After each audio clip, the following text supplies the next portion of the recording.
para que finalmente el descontento popular encontrara un cauce a través de la Revolución Mexicana.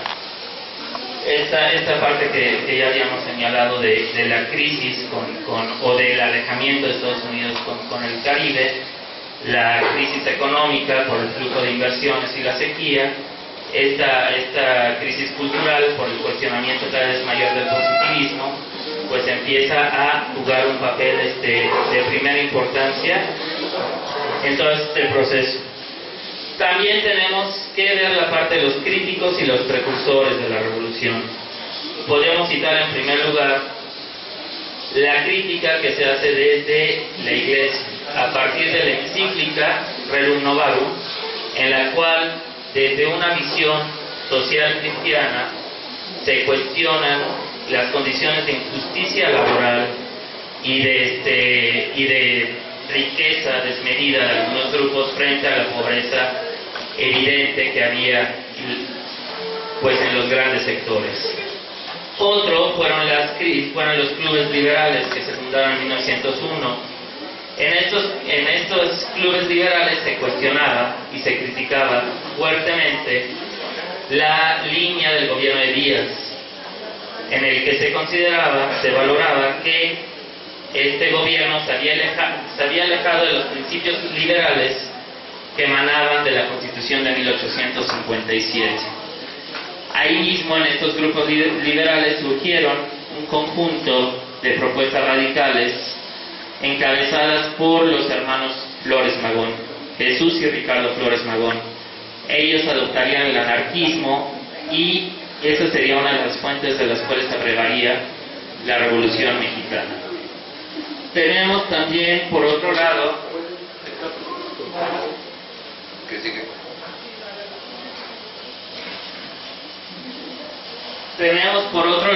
un conjunto de movimientos obreros cuyas expresiones más nítidas están en las huelgas de Cananea y Río Blanco.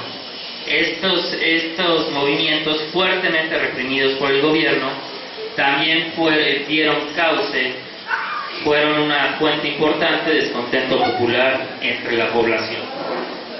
Y el último elemento ya tiene que ver con un conflicto al interior del gobierno de Díaz, entre los científicos, que eran quienes manejaban toda la parte económica, y los reyistas, encabezados por Bernardo Reyes. La preferencia que tuvo Porfirio Díaz por los científicos, que se expresó en colocar en la vicepresidencia a Ramón Corral, un distinguido científico, terminó radicalizando y terminó alejando a Bernardo Reyes, quien había sido uno de los pilares del gobierno de Díaz y que al final terminaría conduciendo igual un descontento dentro del mismo gobierno. Si ya contamos con todos estos personajes que empiezan a oponerse, se empieza a dar cauce a lo que sería más adelante la lucha armada. Como podemos ver, la lucha armada fue encabezada por Francisco Madero en un contexto muy particular. Tenemos Madero, a pesar de pertenecer a una familia adinerada del noreste del país, empieza a involucrarse en política, aprovechando la caída, el debilitamiento del reyismo en la primera década del siglo XX. Entonces empieza a participar en su natal Coahuila, en estados aledaños, pero pues no encuentra ahí el espacio para poder involucrarse directamente debido pues al control y al centralismo que caracterizó al gobierno de Díaz. Sigue involucrándose políticamente y pareciera que para finales de la primera década del siglo XX las condiciones son propicias para participar. Esto debido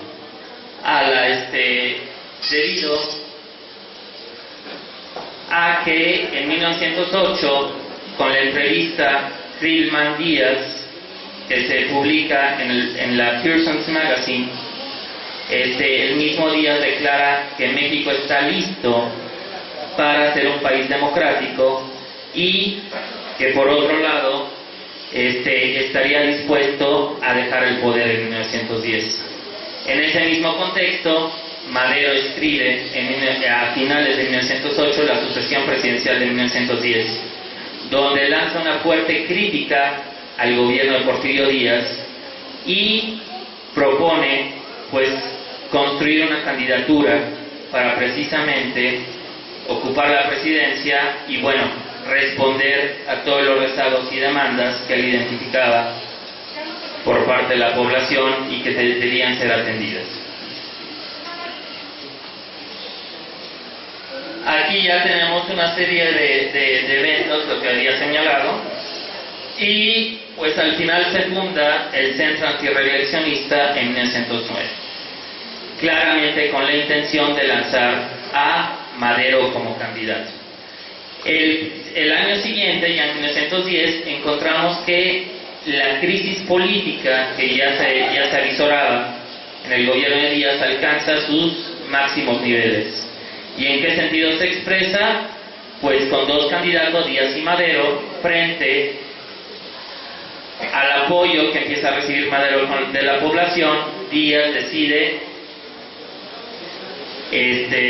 perseguirlo, lo arresta en Monterrey y al final lo lleva a San Luis Potosí, que es el espacio en donde quedaría encarcelado. En esas condiciones se celebran las elecciones y Díaz, a través de un fraude abrumador, gana de nueva cuenta las elecciones de 1910. En este contexto, Madero decide irse a Texas, escapa a Texas y lanza lo que es llamado el Plan de San Luis.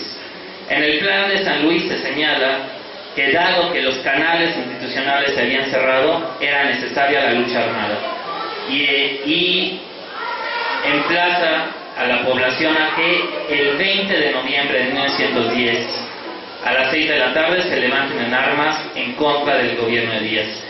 Es este momento en el cual surge la Revolución Mexicana. Entonces el 20 de noviembre inicia lo que podríamos considerar una primera etapa de la revolución. Al final, el 14 de febrero, pasa Madero de Texas a México y a finales de mayo se firmarían los tratados de Ciudad Juárez. En los tratados de Ciudad Juárez, Porfirio Díaz renuncia a la presidencia y queda ocupando su cargo quien era el ministro de Asuntos Exteriores de aquel gobierno, Francisco León de la Barra. A él le correspondería organizar las elecciones a través de las cuales Madero llegaría a la presidencia a finales de ese año. Aquí tenemos el 20 de noviembre como la fecha en la cual inicia, pero pues sería muy convulsa desde el gobierno de Madero hasta finales de 1917 que se aprueba la Constitución de 1917. ¿Ante qué fenómeno se enfrenta Madero? En primer lugar, ya ocupando la presidencia Madero, se enfrenta a la crítica mordaz de la prensa, bajo una situación de libertad inédita durante el gobierno de Díaz. Por otra parte, tenemos un conjunto de levantamientos. El primero, apenas a 3 semanas de que Madero llegó a la presidencia, se levanta Zapata con el Plan de Ayala, reivindicando un conjunto de derechos agrarios que no habían sido recogidos originalmente del proyecto maderista. ¿Qué otros conflictos se enfrentaría? El plan de la empacadora de Pascual Orozco y también el grupo de Félix Díaz, sobrino de Porfirio Díaz, que también se levantaría en contra del gobierno de Madero. Las condiciones para los pocos meses que duró el gobierno de Madero fueron sumamente adversas y de una gran inestabilidad política. A pesar de que pues se contaba con las condiciones de un gobierno democrático que respetaba el conjunto de libertades y que también de alguna manera muy clara pues eran parte del ideario que había llevado a la revolución de 1910. Posteriormente terminaría llegando un golpe mortal al gobierno de Madero. de mano de uno de sus generales a los que más confianza tenía, de Victoriano Huerta. Victoriano Huerta, con el embajador de los Estados Unidos, Henry Lane Wilson, y con Félix Díaz y Bernardo Reyes, firman lo que se llama el Pacto de la Embajada o el Pacto de la Ciudadela. Ahí se establecía que se desconocía el gobierno de Madero, y al final, de manera más o menos sencilla, en lo que se llama la decena trágica, el gobierno de Madero cayó. Madero, con su vicepresidente José María Pino Suárez, son llevados a Lecumberri, de hecho aquí lo tenemos muy cerca, lo que llamamos actualmente el Archivo General de la Nación, y finalmente asesinados. Lo que daría inicio a lo que se conoce como la dictadura de Victoriano Huerta. Ante este fenómeno empieza a haber un conjunto de levantamientos. El más relevante es el de Venustiano Carranza, quien fue designado gobernador de Coahuila por el mismo Madero. Y también Zapata hace una adecuación al Plan de Ayala, en la cual desconoce el gobierno de Victoriano Huerta. Entonces, todas estas condiciones de libertad política que se habían alcanzado durante el breve episodio del gobierno de Madero, nuevamente se perdieron. Expresión de ello es que el gobierno de Victoriano Huerta disuelva el Congreso y a uno de los senadores más críticos ante el gobierno de Huerta, Belisario Domínguez, fue torturado y asesinado. En esas condiciones se da el gobierno de Victoriano Huerta frente al levantamiento de Venustiano Carranza, al levantamiento de Francisco Villa y al levantamiento de Zapata. Al final, Victoriano Huerta llega a ser derrocado por estos movimientos e inicia uno de los episodios más convulsos de la Revolución Mexicana, en la cual se enfrentan convencionistas contra carrancistas. Los convencionistas estaban dispuestos a sentar las primeras bases de lo que sería un gobierno revolucionario, de manos de un personaje como el general Eulalio Gutiérrez. Sin embargo, este breve gobierno de 1914 a 1915 sería derrocado por los ejércitos zapatistas y villistas. Por otro lado, también estamos hablando de un episodio en el cual había dos gobiernos, porque si por un lado la convención apoyaba a Eulalio Gutiérrez, por el otro teníamos la presidencia de Venustiano Carranza, en la cual ni uno ni otro cedía para reconocer a un solo gobierno nacional. Esta confrontación entre los convencionistas y los carrancistas llevó al enfrentamiento entre Villa y Zapata, quienes apoyaban la convención, y Carranza. Esto sería lo que marcaría la revolución a partir de 1915. Al final, Obregón, al derrocar a Villa,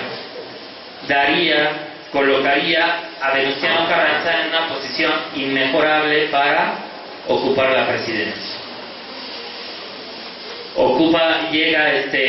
Llega a dominar el escenario político Venustiano Carranza dentro de este complejo panorama de confrontación entre los bandos revolucionarios, y en 1916 a finales se hace la convocatoria para lo que nosotros conocemos como el Congreso Constituyente.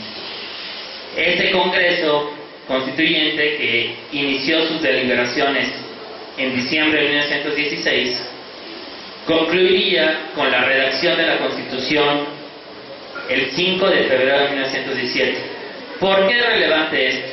Porque la Constitución del 5 de febrero de 1917 es la que nos rige en la actualidad. Bajo esas circunstancias, Venustiano Carranza llega a la presidencia de la República. Pero, como podemos ver, la Revolución Mexicana fue construida a partir, yo creo, de las peores miserias del ser humano. Traiciones de un lado y de otro fue lo que definió el camino que siguió la revolución en términos políticos. Y bajo esta misma lógica, sería Álvaro Obregón quien terminaría asesinando a Venustiano Carranza, no sin antes Venustiano Carranza habiendo asesinado a Emiliano Zapata. Este es una muy breve introducción a la revolución. Como ven, la revolución es un episodio monolítico en la cual podemos definir una sola línea. Los actores que participaron en la revolución se confrontaron, y si nosotros nos colocamos, yo creo que en el centro del monumento de la revolución podríamos decir, este mató a este, aquel mató a aquel. No había una cohesión, no había una idea clara. Pero ¿qué es lo relevante de esto? Que al final la revolución también terminó destituyendo unas élites y construyendo las grandes élites que definirían el rumbo por el que México tomaría durante todo el siglo XX. Por otro lado, también a través de la Constitución de 1917 retomaría un conjunto de demandas sociales que habían sido negadas, soterradas durante el gobierno de Porfirio Díaz. No cabe la menor duda de que ese es uno de los puntos más relevantes. Pero también, y haciendo una reflexión crítica sobre la revolución, no debemos cubrirlo de este halo romántico con el cual muchas veces se intenta hacer, sino más bien reconocer que la revolución, si en su primer episodio respondió a la incapacidad de un gobierno para resolver uno de los conflictos fundamentales de toda comunidad, que es ver quién y por qué procedimientos va a tener el mando político, por el otro, también demostró que cuando la violencia se convierte en un instrumento legítimo para acceder al poder, lo único que tenemos es que quienes llegan al poder terminan siendo los más violentos. Esas serían mis reflexiones para concluir y bueno, agradezco a todos su amable atención.